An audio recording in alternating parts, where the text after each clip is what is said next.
ಮಿತ್ರರೇ ನಮಸ್ಕಾರ. ಮಿತ್ರರೇ, ವೆನಿಜುಲಾದ ಅಧ್ಯಕ್ಷ ಮದುರೋರನ್ನ ಅಮೆರಿಕ ಸೆರೆ ಹಿಡಿದಂತಹ ವಿಚಾರ ಇದೆಯಲ್ಲ, ಇವತ್ತು ವಿಶ್ವದಾದ್ಯಂತ ಚರ್ಚೆ ಆಗ್ತಾ ಇದೆ. ಕೆಲವರು ಪರವಾಗಿ ಮಾತನಾಡ್ತಾ ಇದ್ದಾರೆ, ಇನ್ನು ಕೆಲವರು ವಿರೋಧವಾಗಿ ಮಾತನಾಡ್ತಾ ಇದ್ದಾರೆ.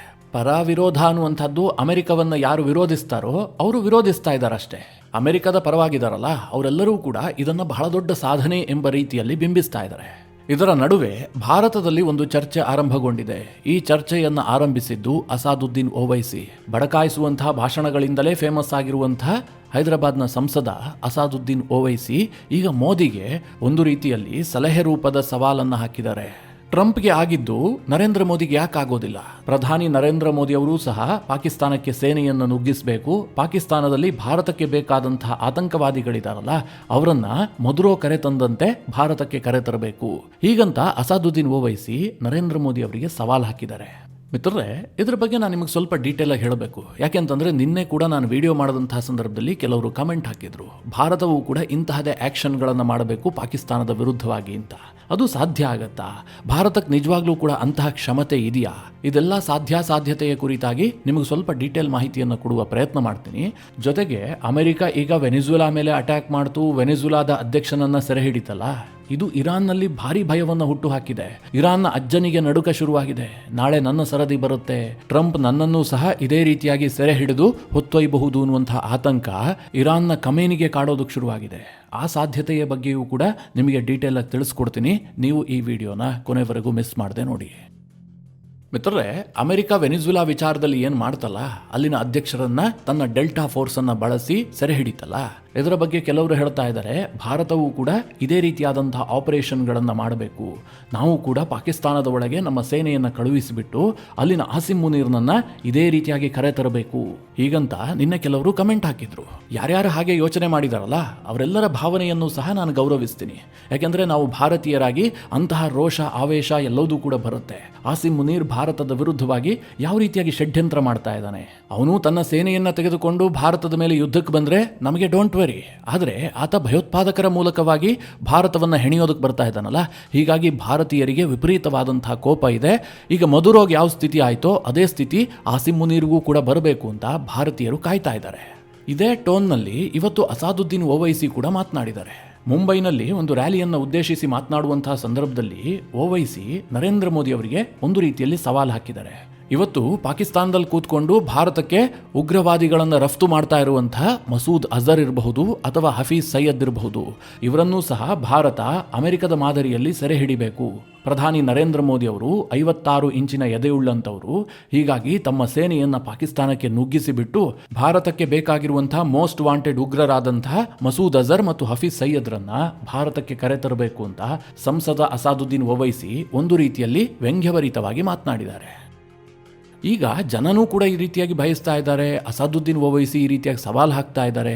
ನಾವು ವಾಸ್ತವತೆಗೆ ಬರೋಣ, ಭಾರತದ ಕೈಲಿ ಇದು ಸಾಧ್ಯ ಆಗುತ್ತಾ? ಅಮೆರಿಕ ವೆನಿಜುಲಾ ವಿಚಾರದಲ್ಲಿ ಡೆಲ್ಟಾ ಫೋರ್ಸ್ ಅನ್ನು ಬಳಸಿಕೊಂಡು ಮಾಡಿದಂಥ ಆಪರೇಷನ್ ಅನ್ನು ಭಾರತ ಪಾಕಿಸ್ತಾನದ ವಿಚಾರದಲ್ಲಿ ಮಾಡೋದಕ್ಕೆ ಸಾಧ್ಯವಾ? ಪಾಕಿಸ್ತಾನದ ಉಗ್ರಗಾಮಿಗಳನ್ನಾಗಿರಬಹುದು ಅಥವಾ ಪಾಕಿಸ್ತಾನದ ಸೇನಾ ಮುಖ್ಯಸ್ಥನನ್ನಾಗಿರಬಹುದು, ಹೋಗ್ಲಿ ಬಿಡಿ, ಪಾಕಿಸ್ತಾನದ ಪ್ರಧಾನಿಯನ್ನೇ ನಮಗೆ ಸೆರೆ ಹಿಡಿಯುವಂತಹ ತಾಕತ್ತಿದೆಯಾ ಹೀಗಂತ ಕೇಳಿದ್ದೆ ಆದರೆ ಮಿತ್ರರೇ, ಅಸಾಧ್ಯ. ಈ ಸತ್ಯವನ್ನ ಕೆಲವರಿಗೆ ಜೀರ್ಣ ಮಾಡ್ಕೊಳ್ಳೋದಕ್ಕಾಗದೇ ಇರಬಹುದು, ಅವರು ನನ್ನ ಮೇಲೆ ಸಿಟ್ಟು ಕೂಡ ಆಗಬಹುದು, ಆದರೆ ವಾಸ್ತವಿಕವಾಗಿ ನಾವು ಮಾತನಾಡಬೇಕು. ಅಸಾದುದ್ದೀನ್ ಓವೈಸಿಗೂ ಕೂಡ ತುಂಬಾ ಚೆನ್ನಾಗಿ ಗೊತ್ತು ಭಾರತ ಆ ರೀತಿಯಾದಂತಹ ಆಪರೇಷನ್ ಅನ್ನ ಈ ತಕ್ಷಣದಲ್ಲಿ ಮಾಡೋದಕ್ಕೆ ಸಾಧ್ಯವೇ ಇಲ್ಲ ಅಂತ. ಅದು ಗೊತ್ತಿದ್ದೇ ಆತ ಸವಾಲನ್ನು ಹಾಕಿದ್ದು. ಯಾಕಾಗೋದಿಲ್ಲ? ಭಾರತ ಏನಾದರೂ ವೀಕ್ ಆಗಿ ಕೇಳಿದ್ರೆ ಖಂಡಿತವಾಗ್ಲೂ ಅಲ್ಲ, ಭಾರತಕ್ಕೆ ಆ ಕ್ಷಮತೆ ಇದೆ. ಆದರೆ ನಿಮಗೆ ಒಂದು ನೆನಪಿರಲಿ, ಪಾಕಿಸ್ತಾನ ವೆನಿಜುವೆಲಾ ಅಲ್ಲ. ಒಂದು ವೇಳೆ ವೆನಿಜುವೆಲಾದಲ್ಲಿ ಅಮೆರಿಕ ಮಾಡ್ತಲ್ಲ ಆಪರೇಷನ್, ಅದನ್ನು ಭಾರತಕ್ಕೆ ವಹಿಸಿದ್ರೂ ಕೂಡ ನಮ್ಮ ಸೇನೆ ಯಶಸ್ವಿಯಾಗಿ ಮಾಡ್ತಾ ಇತ್ತು, ಅದರಲ್ಲಿ ಯಾವುದೇ ಡೌಟ್ ಇಲ್ಲ. ಈಗ ಭಾರತ ಮಾಲ್ಡೀವ್ಸ್ಗೆ ಹೋಗಿ ಅಲ್ಲಿನ ಅಧ್ಯಕ್ಷರನ್ನ ಎತ್ತಾಕೊಂಡ್ಬಂದ್ರೆ ಅದೊಂದು ದೊಡ್ಡ ಸಾಧನೆನಾ? ಅಥವಾ ಶ್ರೀಲಂಕಾಗೆ ನುಗ್ಗಿ ಅಲ್ಲಿನ ಅಧ್ಯಕ್ಷರನ್ನ ಎತ್ತಾಕೊಂಡ್ಬಂದ್ರೆ ಅದನ್ನು ನೀವು ಸಾಧನೆ ಅಂತ ಒಪ್ಕೊಳ್ತೀರಾ? ನಾಳೆ ನೇಪಾಳಕ್ಕೆ ಭಾರತೀಯ ಸೇನೆ ಹೋಯ್ತಪ್ಪ, ಅಲ್ಲಿನ ಅಧ್ಯಕ್ಷರನ್ನು ಅಥವಾ ಇಂಪಾರ್ಟೆಂಟ್ ಯಾವುದೋ ಒಂದು ಪರ್ಸನ್ ಅನ್ನ ಭಾರತ ಎತ್ತಾಕೊಂಡ್ಬಂತು, ಅದು ಯಾವುದನ್ನೂ ಸಹ ಬಹಳ ದೊಡ್ಡ ಸಾಧನೆ ಅಂತ ವಿಜೃಂಭಣೆಯಿಂದ ಹೇಳ್ಕೊಳ್ಳೋದಕ್ಕಾಗೋದಿಲ್ಲ. ನಾವು ಮಾಡೋದಂತಹ ಧೋಕಾ ಅದು ಅಷ್ಟೇ. ಆದರೆ ಪಾಕಿಸ್ತಾನಕ್ಕೆ ನುಗ್ಗಿಬಿಟ್ಟು ಪಾಕಿಸ್ತಾನದಿಂದ ಅಲ್ಲಿನ ಆರ್ಮಿ ಚೀಫ್ ಅನ್ನು ಅಥವಾ ಉಗ್ರವಾದಿಗಳನ್ನು ಭಾರತ ಜೀವಂತವಾಗಿ ಸೆರೆ ಹಿಡಿದು ತರುವಂತಹದ್ದು ಬಹಳ ಕಷ್ಟ ಇದೆ. ಯಾಕೆ ಅಂತಂದ್ರೆ ಪಾಕಿಸ್ತಾನದ ಸೇನೆಯ ಗಾತ್ರ ಬಹಳ ದೊಡ್ಡದಾಗಿದೆ. ನೀವು ಒಂದು ದೇಶಕ್ಕೆ ಸೇನೆಯನ್ನ ಕಳುಹಿಸಿ ಅಲ್ಲಿ ಯಾರನ್ನೋ ಕ್ಯಾಪ್ಚರ್ ಮಾಡಬೇಕು ಅಂತಂದ್ರೆ ಹೆಲಿಕಾಪ್ಟರ್ಗಳು ಹೋಗ್ಬೇಕಾಗತ್ತೆ. ನಮ್ಮ ಹೆಲಿಕಾಪ್ಟರ್ ಅನ್ನ ಕಳಿಸಿದ್ರೆ ಅವರ ರೆಡಾರ್ ಸಿಸ್ಟಮ್ ಏನು ಕಳ್ಳೆಪುರಿ ತಿಂತಾ ಇರುತ್ತಾ? ಇಲ್ಲಿ ಸೂಕ್ಷ್ಮತೆಯನ್ನ ಅರ್ಥ ಮಾಡ್ಕೊಳ್ಳಿ. ಫೈಟರ್ ಜೆಟ್ಗಳನ್ನ ಕಳುಹಿಸುವಂತಹದ್ದು ಬೇರೆ, ಹೆಲಿಕಾಪ್ಟರ್ಗಳನ್ನ ಕಳುಹಿಸುವಂತಹದ್ದು ಬೇರೆ. ಪಾಕಿಸ್ತಾನಕ್ಕೆ ಭಾರತವನ್ನ ಗೆಲ್ಲುವಂತಹ ಸಾಮರ್ಥ್ಯ ಇಲ್ಲದೆ ಇರಬಹುದು, ಆದರೆ ಅವರು ರಿಟಾಲಿಯೇಟ್ ಮಾಡೇ ಮಾಡ್ತಾರೆ. ಭಾರತದ ಹೆಲಿಕಾಪ್ಟರ್ಗಳು ಬರ್ತಾ ಇದ್ದಾವೆ ಅಂತಂದ್ರೆ ಪಾಕಿಸ್ತಾನದ ಸೇನೆ ಸುಮ್ಮನೆ ಕೂರೋದಿಲ್ಲ ಅಲ್ವಾ? ಹೀಗಾಗಿ ವೆನಿಜುಲಾದ ಮೇಲೆ ಅಮೆರಿಕ ಮಾಡಿದಂತಹ ಆಪರೇಷನ್ ಅನ್ನ ಭಾರತ ಪಾಕಿಸ್ತಾನದ ವಿಚಾರದಲ್ಲಿ ಮಾಡೋದಕ್ಕೆ ಬಹಳ ಕಷ್ಟ ಇದೆ, ಅಸಾಧ್ಯ ಅಂತಲೇ ಹೇಳಬಹುದು. ಅದೇ ಬೇಕಾದ್ರೆ ಅಸಾದುದ್ದೀನ್ ಓವೈಸಿ ಚಾಲೆಂಜ್ ಮಾಡಲಿ. ಪಾಕಿಸ್ತಾನದಲ್ಲಿರುವಂತಹ ಮಸೂದ್ ಅಜರ್ನನ್ನು, ಹಫೀಜ್ ಸೈಯದ್ನನ್ನು ಎಲ್ಲಿದರೋ ಅಲ್ಲೇ ನೆಲದಲ್ಲಿ ಹೂತಾಕ್ಬಿಡಿ ಅಂತ ಸವಾಲ್ ಹಾಕ್ಲಿ. ಹಾಗೆ ಆಸಿಮ್ ಮುನೀರ್ನನ್ನ ಬೇಕಾದ್ರೂ ಅವ್ರ ದೇಶದಲ್ಲೇ ಮುಗಿಸಿ ಬಿಡ್ಲಿ ಅಂತ ಸವಾಲ್ ಹಾಕ್ಲಿ. ಭಾರತಕ್ಕೆ ಆ ಕೆಪಾಸಿಟಿ ಇದೆ. ಭಾರತ ಅದಕ್ಕೇನೋ ಬಹಳ ದೊಡ್ಡ ಹೋಮ್ವರ್ಕ್ ಮಾಡಬೇಕಾಗಿಲ್ಲ.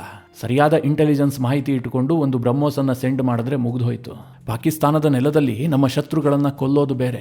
ಆಪರೇಷನ್ ಸಿಂಧೂರದ ಸಂದರ್ಭದಲ್ಲಿ ಬಹಾವಲ್ಪುರ, ಮುರೀದ್ಗೆ ಅಲ್ಲಿದ್ದಂತಹ ಉಗ್ರ ತಾಣಗಳ ಮೇಲೆ 100% ಅಕ್ಯುರೇಟ್ ದಾಳಿಗಳನ್ನ ಮಾಡಿ ಧ್ವಂಸ ಮಾಡಿ ಹಾಕಿದೆ. ಅದೇ ನೀವು ಪಾಕಿಸ್ತಾನದಲ್ಲಿರುವಂತಹ ವ್ಯಕ್ತಿಗಳನ್ನ ಸೆರೆ ಹಿಡ್ಕೊಂಡು ಬನ್ನಿ ಅಂತಂದ್ರೆ ಅರ್ಧ ಗಂಟೆ 1 ಗಂಟೆ ಆಪರೇಷನ್ ನಲ್ಲಿ ಸಾಧ್ಯ ಇಲ್ಲ.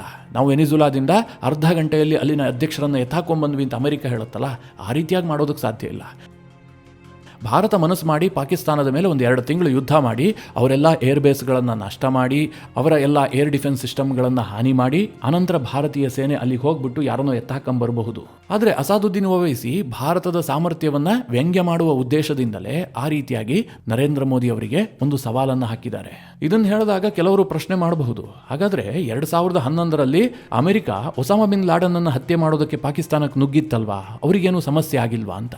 ಮಿತ್ರರೇ, ದೂರದಲ್ಲಿರುವಂತಹ ಅಮೆರಿಕ ಇವತ್ತೂ ಸಹ ಪಾಕಿಸ್ತಾನದಲ್ಲಿ ಅಂತಹದೇ ದಾಳಿ ಮಾಡಬಹುದು. ಯಾಕೆ ಅಂತಂದರೆ ಪಾಕಿಸ್ತಾನದ ಸಹಕಾರ ಇರುತ್ತೆ. ನಮಗೆಲ್ಲ ಏನನ್ಸುತ್ತೆ, ಅಬೋಟಾಬಾದ್ನಲ್ಲಿ ಒಸಾಮಾ ಬಿನ್ ಲಾಡೆನ್ನನ್ನು ಹತ್ಯೆ ಮಾಡೋದಕ್ಕೆ ಪಾಕಿಸ್ತಾನದ ಸಹಕಾರ ಇರಲಿಲ್ಲ. ಪಾಕಿಸ್ತಾನಕ್ಕೆ ಗೊತ್ತಿಲ್ಲದೆ ಅಮೆರಿಕ ತನ್ನ ಡೆಲ್ಟಾ ಫೋರ್ಸನ್ನು ಕಳುಹಿಸಿಬಿಟ್ಟು ಒಸಾಮಾ ಬಿನ್ ಲಾಡೆನ್ನನ್ನು ಹೊಡೆದುರುಳಿಸಿಬಿಡ್ತು. ಇದು ಅಮೆರಿಕ ಹೇಳ್ತಾ ಇರುವಂತಹ ಕತೆ, ನಾವು ನೀವು ಕೇಳ್ತಾ ಇದ್ದೀವಿ ಅಷ್ಟೇ. ವಾಸ್ತವ ವಿಚಾರ ಏನು ಕೇಳಿದ್ರೆ, ಅಬೋಟಾಬಾದ್ನಲ್ಲಿ ಒಸಾಮಾ ಬಿನ್ ಲಾಡೆನ್ ಇದ್ದಾನೆ ಎನ್ನುವಂತಹ ವಿಚಾರ ಅಮೆರಿಕಾಗೆ ಯಾವಾಗ ಗೊತ್ತಾಯಿತೋ ಅವರೊಂದು ಪ್ಲಾನ್ ಅನ್ನು ರೆಡಿ ಮಾಡಿದ್ರು. ಆ ಪ್ಲಾನ್ ರೆಡಿ ಮಾಡಿದ್ದನ್ನ ಪಾಕಿಸ್ತಾನದ ಜೊತೆಗೆ ಹಂಚಿಕೊಂಡಿಲ್ಲದೆ ಇರಬಹುದು. ಆದರೆ ಪಾಕಿಸ್ತಾನದ ಒಳಗೆ ಅಮೆರಿಕ ಸೇನೆ ಬಂದಿದ್ದಿರಬಹುದು, ಅಮೆರಿಕ ಸೇನೆ ಅಲ್ಲಿ ಹಲವು ಸಮಯದಿಂದ ಆಕ್ಟಿವ್ ಆಗಿದ್ದಿರಬಹುದು. ಇದೆಲ್ಲವುದನ್ನ ಅಮೆರಿಕ ಮೊದಲೇ ವ್ಯವಸ್ಥಿತವಾಗಿ ಮಾಡಿತ್ತು. ಪಾಕಿಸ್ತಾನದಲ್ಲಿ ಉಗ್ರ ನಿಗ್ರಹ ಅನ್ನುವಂತಹ ಹೆಸರಿನಲ್ಲಿ ಅಮೆರಿಕದ ಸೇನೆ ಆಕ್ಟಿವ್ ಆಗಿತ್ತು. ಅವರು ಅಫ್ಘಾನಿಸ್ತಾನದ ಕಡೆಗೆ ಬೊಟ್ಟು ಮಾಡ್ತಾ ಇದ್ರು. ಅಂದ್ರೆ ಪಾಕಿಸ್ತಾನದ ದಾರಿ ತಪ್ಪಿಸಿ ಪಾಕಿಸ್ತಾನದ ಒಳಗೆ ತನ್ನ ಸೇನೆಯನ್ನ ಇಟ್ಟು ಏಕಾಏಕಿಯಾಗಿ ಅವರು ಅಬೋಟಾಬಾದ್ನಲ್ಲಿ ದಾಳಿ ಮಾಡಿದ್ದಾರೆ. ಒಮ್ಮೆ ಅಮೆರಿಕ ದಾಳಿ ಮಾಡ್ತು ಅಂತಂದ್ರೆ ಪಾಕಿಸ್ತಾನ ಅದನ್ನು ತಡೆಯೋದಕ್ಕೆ ಹೋಗೋದಿಲ್ಲ. ಈಗ ಅಮೆರಿಕ ಒಸಾಮಾ ಬಿನ್ ಲಾಡನ್ ಹತ್ಯೆ ಮಾಡೋದಕ್ಕೆ ಹೆಲಿಕಾಪ್ಟರ್ ಅನ್ನು ತೆಗೆದುಕೊಂಡು ದಾಳಿ ಮಾಡ್ತಾ ಇದೆ ಎನ್ನುವಂತಹ ವಿಚಾರ ಪಾಕಿಸ್ತಾನದ ಸೇನೆಗೆ ಗೊತ್ತಾದರೂ ಕೂಡ ಅವರು ಸುಮ್ಮನೆ ಇರ್ತಾರೆ. ಯಾಕೆ ಅಂತ ನಿಮಗೆಲ್ಲ ಗೊತ್ತಲ್ಲ. ಒಂದು ವೇಳೆ ಅಮೆರಿಕದ ಮೇಲೆ ಪಾಕಿಸ್ತಾನದವರು ದಾಳಿ ಮಾಡಿದ್ರೆ ಅವರ ಪರಿಸ್ಥಿತಿ ಏನಾಗುತ್ತೆ ಅಂತ. ಹೀಗಾಗಿ ಆ ಭಯದಲ್ಲಿ ಪಾಕಿಸ್ತಾನ ಸುಮ್ಮನೆ ಇರುತ್ತೆ. ಆದರೆ ಭಾರತದ ವಿಚಾರದಲ್ಲಿ ಪಾಕಿಸ್ತಾನ ಹಾಗೆ ಮಾಡೋದಿಲ್ಲ. ಈ ಸೂಕ್ಷ್ಮತೆಗಳನ್ನು ನಾವು ಅರ್ಥ ಮಾಡಿಕೊಳ್ಬೇಕು. ಅಮೆರಿಕಾದವರು ವೆನಿಜುಲಾದಲ್ಲಿ ಏನೋ ಮಾಡಿದ್ರು ಅಂತ ಹೇಳಿ ಅದನ್ನೇ ಇಟ್ಟುಕೊಂಡು ನಮ್ಮ ಸೇನೆಗೆ ಸವಾಲು ಹಾಕುವಂತಹದ್ದಲ್ಲ. ಪರಿಸ್ಥಿತಿಯನ್ನು ಅರ್ಥ ಮಾಡಿಕೊಳ್ಬೇಕು. ನಾನು ಈಗಲೂ ಸಹ ಹೇಳ್ತಾ ಇದ್ದೀನಿ, ಪಾಕಿಸ್ತಾನದ ಯಾವ ಮೂಲೆಗೆ ಬೇಕಾದರೂ ಭಾರತಕ್ಕೆ ದಾಳಿ ಮಾಡುವಂತಹ ಕೆಪಾಸಿಟಿ ಇದೆ. ಯಾರನ್ನ ಬೇಕಾದರೂ ಕುಂತಲ್ಲೇ ಸಾಯಿಸುವಂತಹ ಕೆಪಾಸಿಟಿಯೂ ಕೂಡ ಭಾರತಕ್ಕಿದೆ. ಆದರೆ ಅಲ್ಲಿಗೆ ಸೇನೆಯನ್ನು ಕಳುಹಿಸಿ ಅರ್ಧ ಗಂಟೆಯಲ್ಲಿ ಯಾರನ್ನೋ ಬಂಧಿಸಿ ಕರೆ ತನ್ನಿ ಅಂತಂದ್ರೆ ಕಷ್ಟ ಇದೆ. ಇನ್ನು ಇರಾನ್ನ ವಿಚಾರಕ್ಕೆ ಬರೋದಾದರೆ ನಿಮಗೆಲ್ಲ ಗೊತ್ತೇ ಇದೆ, ಇರಾನ್ನಲ್ಲಿ ನಿರಂತರವಾಗಿ ಪ್ರತಿಭಟನೆ ಆಗ್ತಾ ಇದೆ. ಜನ ರೊಚ್ಚಿಗೆದ್ದಿದ್ದಾರೆ. ಅಲ್ಲಿನ ಸರ್ಕಾರವನ್ನು ಕಿತ್ತೊಗಿಬೇಕು ಅಂತ ಅವರು ತೀರ್ಮಾನ ಮಾಡದಂತೆ ಕಂಡು ಬರ್ತಾ ಇದೆ. ಅಯತುಲ್ಲಾ ಅಲಿ ಖಮೇನಿಯ ಸರ್ಕಾರದ ವಿರುದ್ಧ ಜನರ ಆಕ್ರೋಶ ದಿನೇ ದಿನೇ ಜಾಸ್ತಿ ಆಗ್ತಾ ಇದೆ.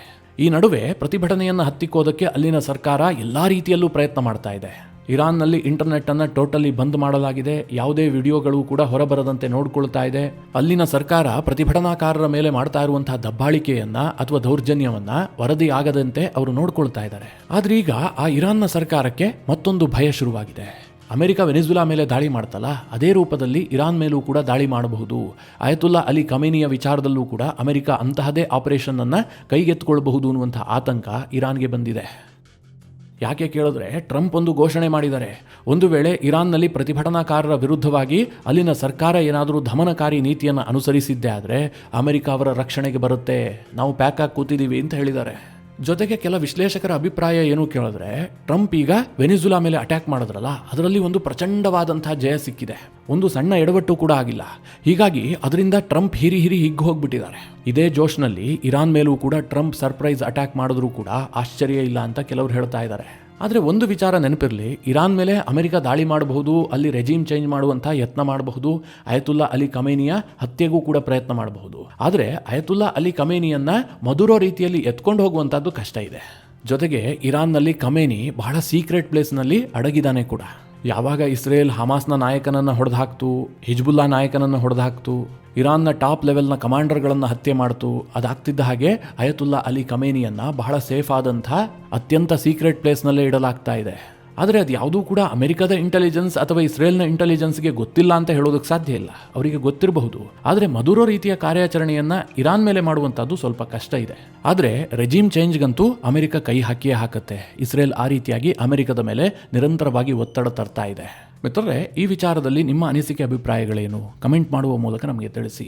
ಹಾಗೆ ನಿಮಗೆ ಈ ವಿಡಿಯೋ ಇಷ್ಟವಾದರೆ ಲೈಕ್ ಮಾಡಿ. ಜೊತೆಗೆ ನೀವಿನ್ನೂ ನಿಮ್ಮ ನೆಚ್ಚಿನ ಸಂಸ್ಕಾರ ಸೌರಭ ಯೂಟ್ಯೂಬ್ ಚಾನಲ್ನ ಸಬ್ಸ್ಕ್ರೈಬ್ ಮಾಡಿಲ್ಲ ಅಂತಾದರೆ ಈ ಕೂಡಲೇ ಸಬ್ಸ್ಕ್ರೈಬ್ ಮಾಡಿ. ಮುಂದಿನ ಎಲ್ಲ ಅಪ್ಡೇಟ್ಗಳ ನೋಟಿಫಿಕೇಷನ್ಗಾಗಿ ಬೆಲ್ ಐಕಾನ್ ಒತ್ತಿ.